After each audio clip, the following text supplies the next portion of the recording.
நம்ம மல்லி வெண்பாவ கிட்ட நெருங்கிட்டாங்க. அதனால இந்த முறை எப்படியாவது வெண்பாவோட தான் வீட்டுக்கு வருவாங்க அப்படின்னு சொல்லி பார்த்தா, இப்ப வெறும் கையோட வந்திருக்கிறாங்க. என்னதான் பண்ணிட்டுருக்கிறாங்க அப்படிங்கிறதே தெரியல. அங்க வெண்பா இல்ல அப்படிங்கிறதால, இப்ப மல்லி அங்க இருக்கிற குழந்தைகள காப்பாத்தலாம் அப்படிங்கிற மாரி தான் நெனைக்கிறாங்க.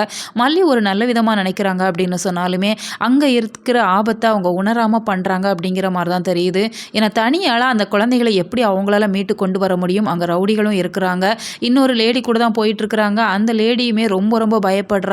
மல்லிய ஒரு வழியா வெளியில கூட்டிட்டு வந்துடுறாங்க. மல்லி மேல கோபத்த காமிக்கிறாங்க. "நீ என்னம்மா என்னையும் சேர்த்து மாட்டி விட பார்த்தியே! உன்னோட குழந்தைய காப்பாத்தி குடுக்கலாம் அப்படிங்கிற ஒரு நல்ல எண்ணத்துல உன்ன கூட்டிட்டு வந்தா, நீ சத்தம் போட்டு உயிர விட பார்த்தியே!" அப்படிங்கிற மாரி கேட்கிறப்ப மல்லி ஒரு வார்த்தைய சொல்றாங்க. "என் உயிர் போனாலும் பரவாயில்ல. அந்த குழந்தைகள காப்பாத்திருந்தேன் அப்படின்னு சொன்னா நான் நிச்சயமா சந்தோஷப்பட்டுருப்பேன். வாழ வேண்டிய அந்த பிஞ்சு குழந்தைகள விடவா நம்மளோட உயிர் பெருசா போச்சு அக்கா" அப்படிங்கிற மாரி கேட்பாங்க. அப்பதான் அந்த லேடிக்குமே கொஞ்சம் யோசனை வருது அப்படிங்கிறதால, "ஆமால்ல நான் அத யோசிக்கவே இல்ல. அந்த குழந்தைகள விட நம்ம உயிர் என்ன பெருசா?" அப்படின்னு சொல்லி, "சரி வாம்மா போய் அந்த குழந்தைகள மீட்டுட்டு வந்துரலாம்" அப்படிங்கிற மாரி அவங்க நல்ல விதத்துல தான் சொல்றாங்க. அப்பதான் நாக ஒரு ஐடியா குடுக்குறாங்க. "இப்ப நாம இதுல இறங்கி பண்ணோம் அப்படின்னு சொன்னா நம்மளோட உயிருக்கு ஆபத்து இருக்கும். அதனால போலீஸுக்கு ஃபோன் பண்ணி சொல்லிரலாம். நீங்க தீபிகாவுக்கு கால் பண்ணி சொல்லு" அப்படிங்கிற மாரி சொல்றப்ப, இப்போ மல்லி தீபிகாவுக்கு கால் பண்ணி சொல்றாங்க. "நீங்க எங்க இருக்கிறீங்க?" அப்படிங்கிறப்ப, அந்த ஏரியாவ சொல்லவுமே தீபிகா பயங்கரமா ஷாக் ஆகுறாங்க. ஏன்னா தீபிகாவுக்கு அது ரொம்ப ரொம்ப மோசமான ஏரியா அப்படிங்கிறது தெரியும் அப்படிங்கிறதால, "நீங்க ஏன் மல்லி அங்க போனீங்க?" அப்படிங்கிற மாரி தான் கேட்குறாங்க.